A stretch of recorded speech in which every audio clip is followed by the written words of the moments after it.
Well, hey, everybody. Getting ready to record Mike in the Midwest, episode 238. Phone ready for this. Dun, dun, dun, dun, dun, dun. All right, here we go.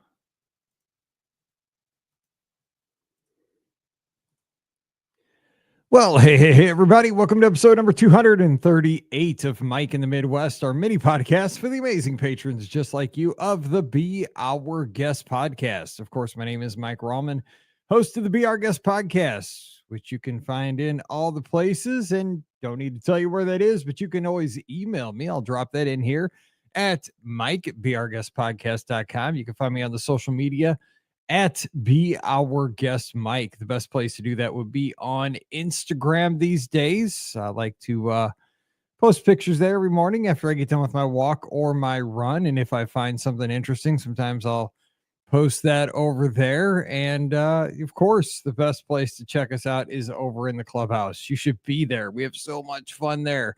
It's beourguestpodcast.com/clubhouse. There's channels for everything.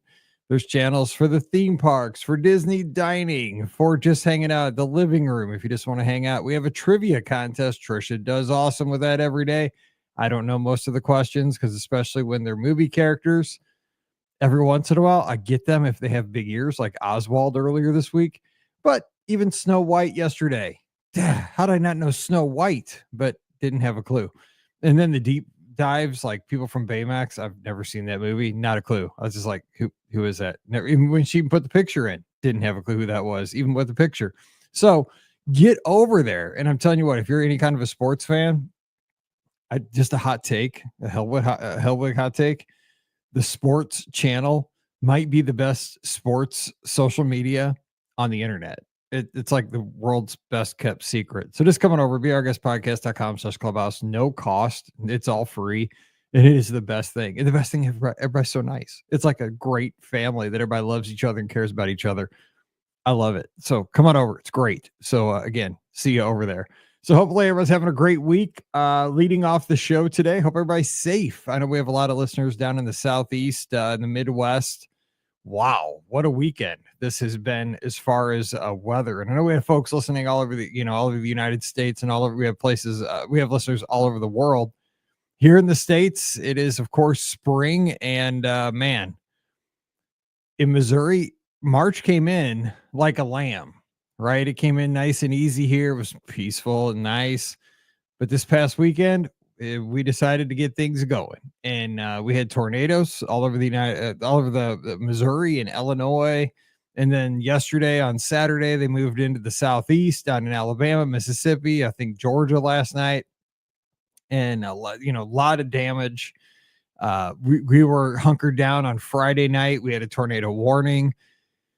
We had a tornado that went just south of us. We were watching it. And when they start calling out your town, you know that it's like, look out, because I think it was it was around 8:30, because we always go to get our ice cream at 9 o'clock at Dairy Queen on Friday and Saturday nights. That's like our big thing. You're old when your exciting thing on Friday and Saturday nights is you go to Dairy Queen. That's typically what we do.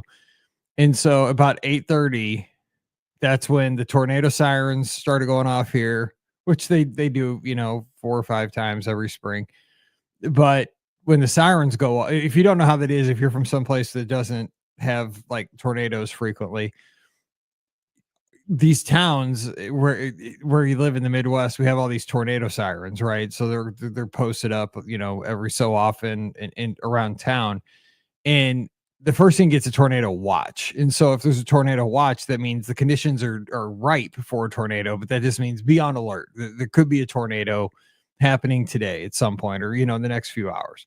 That means be on alert. But the tornado sirens don't go off if there's a watch. It just means pay attention to your phone, be alert. And that, they'll tell you that on the news. But when there's a tornado warning, that's when the sirens go off. That means a tornado has been spotted either on radar, or somebody has actually seen a tornado visually, and that means it is in your county. So that means get your butt in the basement. Basically, if you're in the Midwest where we have basements, or if you don't have a basement, like if you're in an apartment, get in the bathtub, get in a closet, get somewhere where there's no windows. So when you hear the sirens go off, typically that means everybody goes to the basement. But I'm a weather nerd and science nerd, so I always try to peek things out. And the thing is, I have the same radar on my iPad and my iPhones that the weather guy uses, the expensive one. I think I paid $39 for it like 10 years ago. It's called Radar Scope. And so I use the same tracking that our dudes on TV use, and I'm like using the super res version to see exactly where it is, and I'm tracking that sucker, and I'm like, it's gonna miss us by 2 miles. I'm watching it come up the Missouri River from the county, southwest of us. I'm watching it. I mean, if I miss, but you can see it. Like I can see exactly where our house is. I can see exactly where the signature is. You can see debris, but I was in the basement. Now I wasn't in the safest room, and I was by the sliding glass door where the TV was. But Pam and Mallory were in the safest room where the treadmill is, and there's no windows. It's on the west side of the house where the concrete wall is, where the foundation is. So they're totally safe. Telling me to get in there, but I'm Riley and I are kind of riding it out just on the couch watching everything happen, but we were all safe. So fortunately, we never saw a tornado where we were. No damage, no nothing. Just super high winds, though. I mean, really, really high winds. Some fascia came off the houses around us and stuff like that, but nothing major where we were. But I will say, my cousins live down in Poplar Bluff, Missouri, which is down by the Boot Heel. If you look at the state of Missouri, in the southeastern corner, there's what's called the Boot Heel. It's a notch. I don't know why, but it is. And there's a town just to the north west of the Boot Heel. It's called Poplar Bluff. And that's where my cousins live. Actually, I did an episode 77, about when I used to go down to Poplar Bluff with my cousins a lot. But my cousin's wife has been a principal down there at a kindergarten center for 26 years. And their school took a direct hit from a tornado down there and lost the roof, and the school was severely damaged. So I don't know what they're going to do for the rest of the year at their school. And 6 people were killed in their town. So keep Poplar Bluff, Missouri in your prayers, because they took a direct hit from a tornado down, the big tornado. So, and a lot of folks down in Mississippi and Alabama, they had a lot of loss of life down there. So keep them in your prayers. And it's just getting going. That's just kind of life in the spring in the States. So we'll ride these things out. But I think that growing up here in the Midwest is why I'm a weather nerd, because I woke up this morning. So we've already had temperatures in the mid 80s here in St. Louis this year. But I woke up this morning and I was doing my work at the kitchen in the morning before all the kids, before Pam gets up and Mallory gets up. I get up and I do my run. I grab my breakfast burrito, and I usually work on my laptop at the kitchen table, my first batch of emails there on a Sunday morning. And we have a big sliding glass door that looks out on our deck, that looks out kind of over the lake in our backyard, like our subdivision lake. And I look out there this morning and it's snowing. I mean, and it's snowing pretty hard. And it was just 84 degrees Friday, right before the tornadoes and all that stuff started happening. 84 degrees. And it was snowing this morning. And that's life in the Midwest. And to tell you the truth, I wouldn't have it any other way, because I'm a weather nerd and I love it, like embracing the seasons. Like this, I just took Riley for a walk this morning and had to put on the winter coat, and I was walking her, and we're only out there for like maybe 10 minutes, 15 minutes. I had to put on my gloves. And the other day I was in shorts and a t-shirt and I was hot. It was like 48 hours. It was less than 48 hours ago. And tomorrow the high is 74.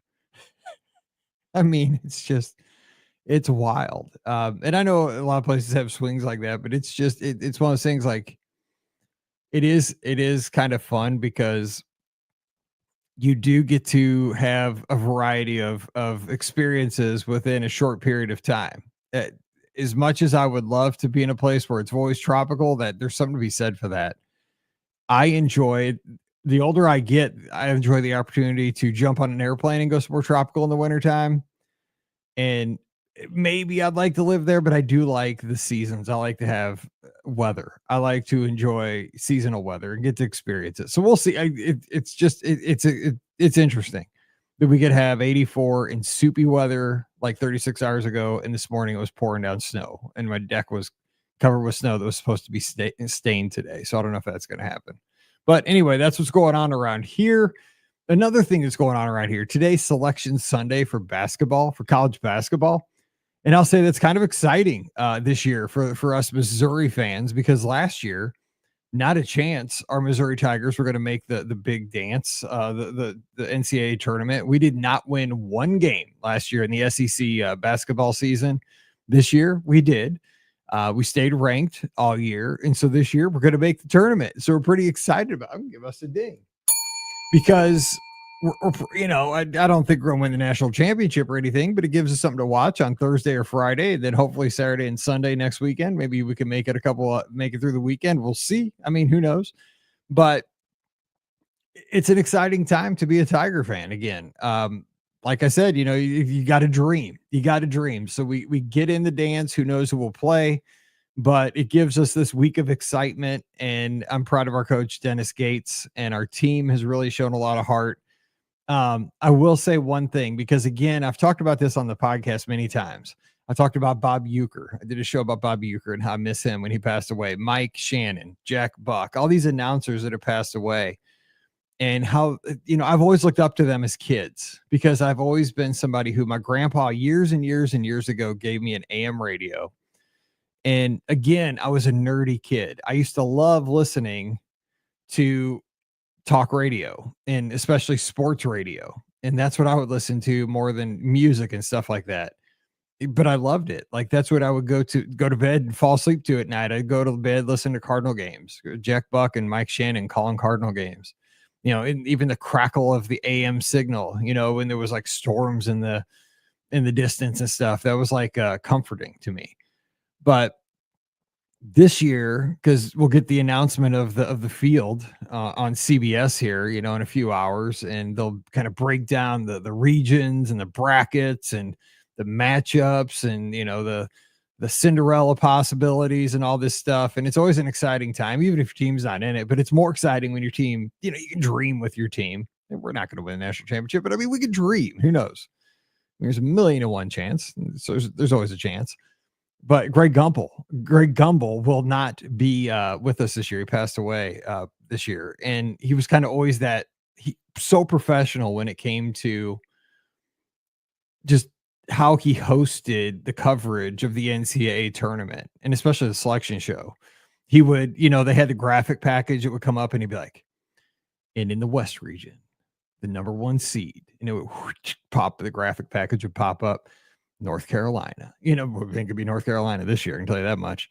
But, and it would come up and everybody gets excited and they show the team all jumping out of their seats and clapping and high-fiving.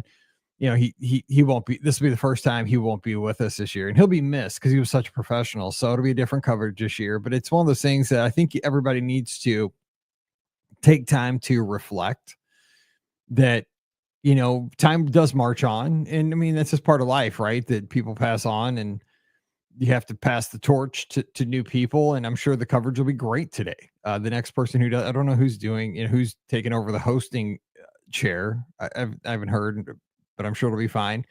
But I hope they do pay tribute.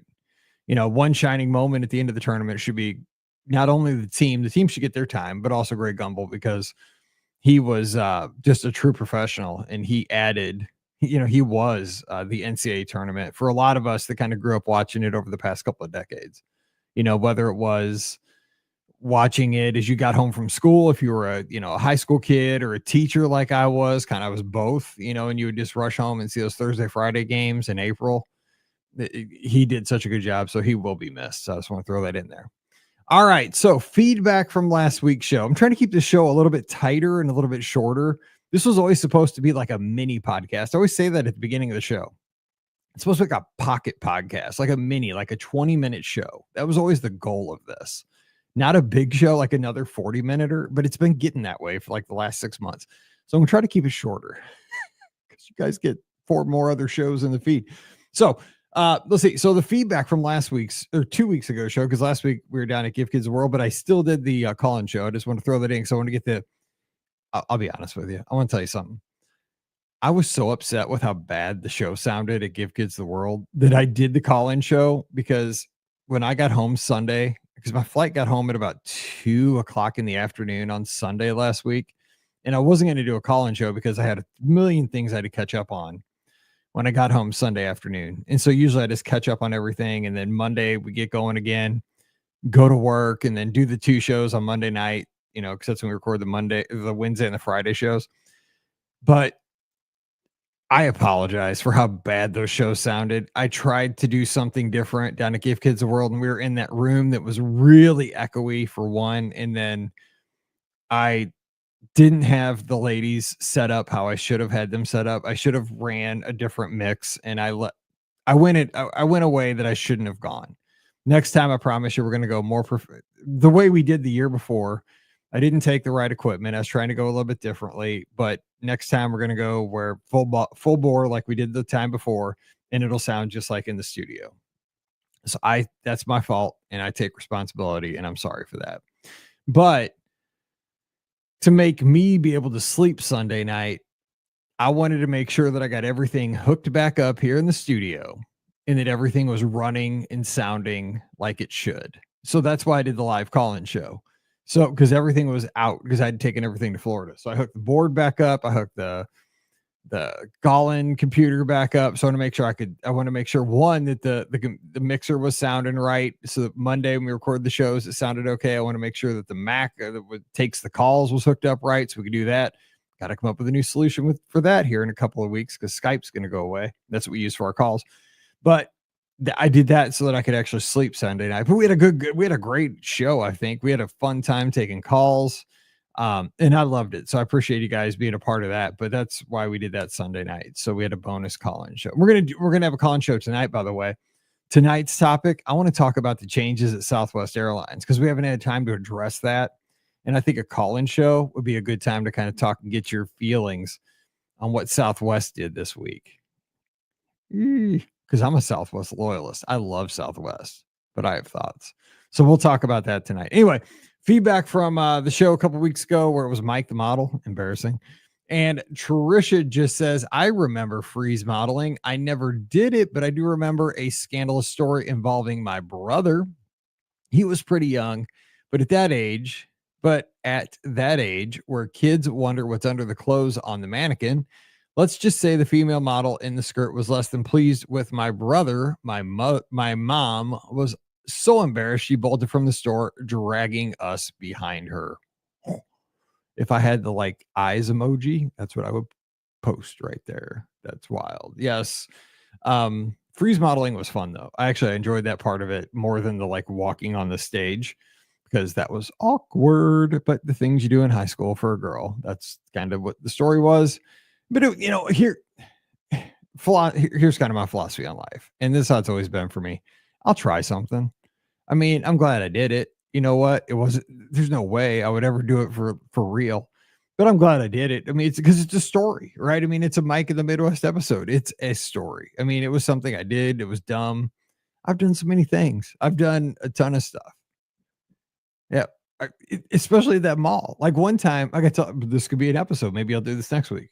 Maybe did you guys ever do the thing where you go into the mall and they I don't even know what they're called, but they would ask you to go into the back room and take a survey. They were always at the mall, at least at the mall where I worked, and always where I went. It was Jamestown Mall where I did the modeling, the mall where I worked at Chick-fil-A, or the mall where I grew up and went with my grandparents all the time. Just basically the mall that I was always at. But there were people when you would go in with clipboards, and they would ask you to, they're like, hey, you got a few minutes? Like there'd be 2 or 3 people pegged at the entrance. You got a few minutes? And most of the time you just blast past them. But I think one time my buddy and I were like, we don't know nothing to do. And they would take you into a back room and just survey you about something. Maybe I'll tell that story sometime. I'll wait. I'll hold it. That's a good card to hold, but remind me, because that was a fun story. Because I think I did something that's pretty cool. Anyway, let's talk about today's topic, because I said I'm trying to keep this short, and here I am just rambling on and on and on. So today I thought I would talk about, because I want to get your thoughts on this. It's kind of something that I would try to drop in here and there in the channel called Mike's Favorite Things over in the Discord, over in the Clubhouse. Every once in a while, because I follow a lot of kind of nostalgia toy accounts on Twitter. X, I still call it Twitter because I'm old. that just post memories, just stuff. It'll just say like memory unblocked or something. It'll post a picture of Mr. Mouth. You remember Mr. Mouth, that game that it was just like a yellow head and it would like spin around and just open up, kind of like Pac-Man. And basically it had four hands like on arms, and you would flip basically look like poker chips into his mouth as he like would face you. And that's how you won. You had to get rid of all your poker chips. I loved that game as a kid. Mr. Mouth, best game. I mean, we played that game in my family all. I don't know if it was because my dad liked it, my mom liked it, but we played that game all the time. If you don't know what I'm talking about, Google Mr. Well, maybe not. I don't know if that'd be like a terrible thing to Google, but Mr. Mouth 70s game or something. Be careful. But this game, it looked like Pac-Man now that I think about it, but it was awesome. We played this game all the time. This because again, this is before like computers and stuff like that, basically. I'll tell you a funny story. I think I've told this on this show before once. So one time, I think this was when my sister and I were sharing a bedroom when we were real little, because my sister was like 3 years younger than me. Maybe not, but I just remember it was in the middle of the night and the house was dead silent. I mean, dead silent. Like everybody's sleeping, probably like 2 a.m, something like that. It was just dark, quiet. Everybody's asleep in our house. And I think it was my closet, all of a sudden we hear, "Oh, oh, oh." So I start freaking out. I was probably like 5 or 4 or something. Like my sister was real little. I was probably like 5 or 6. So I freak out. I think I got my sister, and like she comes in and she hears it too. She hears wonk coming from the closet. Wonk, wonk. And so we open the closet and like something's barely moving in the corner of the closet. We're like, oh, dude, there's something in the closet. So again, middle of the night or something woke me up. I woke her up. So go run into my parents' room and get them like something's in the closet and it's making noise and it's moving. And so I think I got my dad, or I don't know who, my mom or my dad, one of them comes running in. You know what it was? It was Mr. Mouth. Somehow it was on. And what it was doing, it was raising the box lid. It was the box lid was going, and it was and the mouth would close and go down. Still a legendary story in our family. Not as funny on a podcast, but you had to be there. And it was back in the 70s. So it was a long time ago. Anyway, that was the story of Mr. Mouth.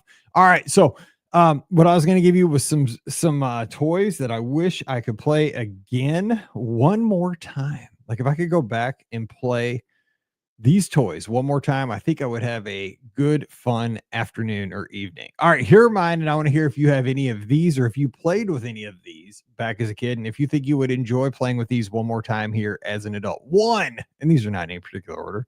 I just kind of jotted them down on a Google note. One is slot racers. Did you have slot racer sets? Because I did. I had one set. And I remember, but I had a cool set. I don't know. Like they weren't, for one thing, slot racers weren't like terribly expensive as I recall as a kid. I mean, for me, they kind of seemed like they should have been. Like they seemed very cool for the price. Like you got a lot of bang for your buck. Even if I look back at like catalogs, I like to look back at old catalogs. And I had the one, I can't believe I actually had a cool one, because a lot of times I got the knockoffs of everything. But I had the one that like went up the wall. It was one that like it raced around, but then like the part of it went like up the wall, boom, like a big U. That thing was the bomb. Now, when it went up the wall, the car always fell off. Like like 1 out of 10 times, it would actually up the wall and down and like stay on the track.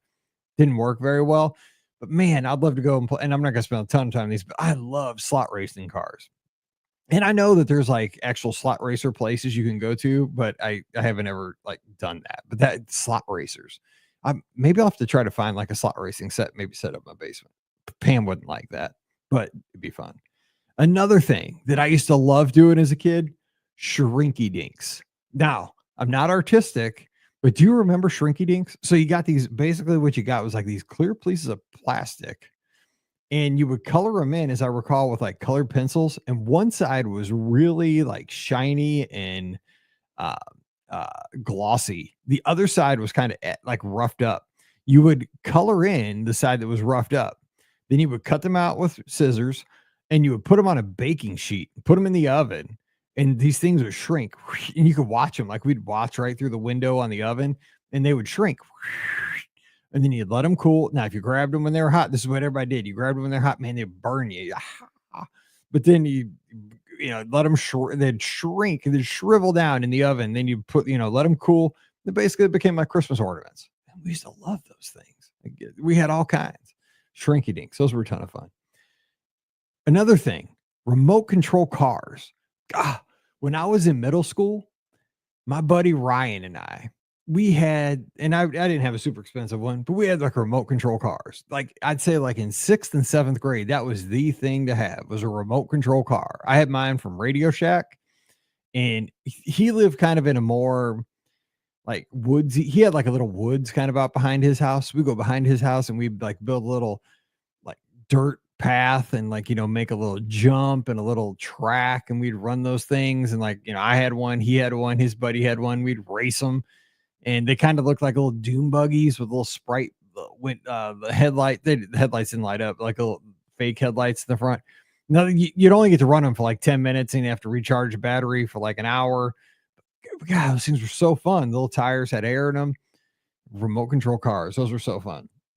Now, when I was younger, another thing I used to love playing with all the time around the house, this was when I was way younger, probably in the 70s, there were suction cup guns. Do you remember those guns that would shoot the darts? That like you would have to like lick them, and they'd have, and like you're supposed to shoot like a target, but you can shoot them anywhere. Like you shoot them on the TV.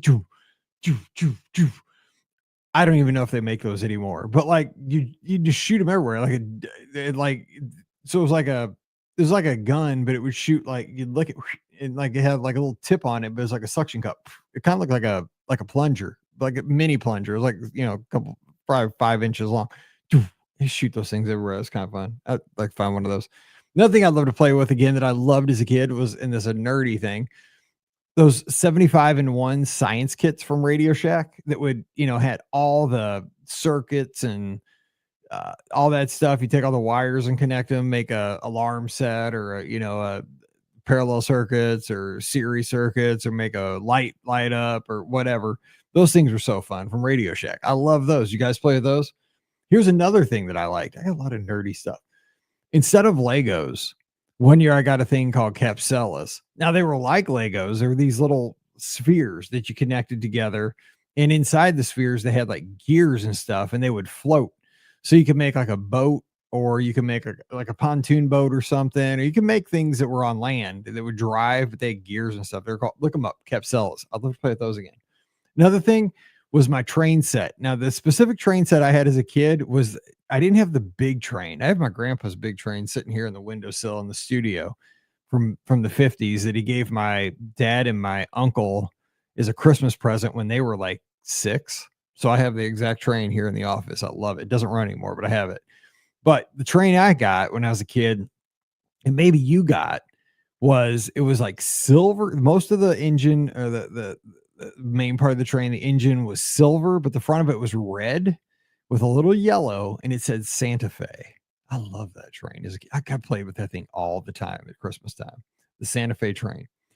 Of course, I got a few more. Of course, a Commodore 64. Playing that Commodore 64.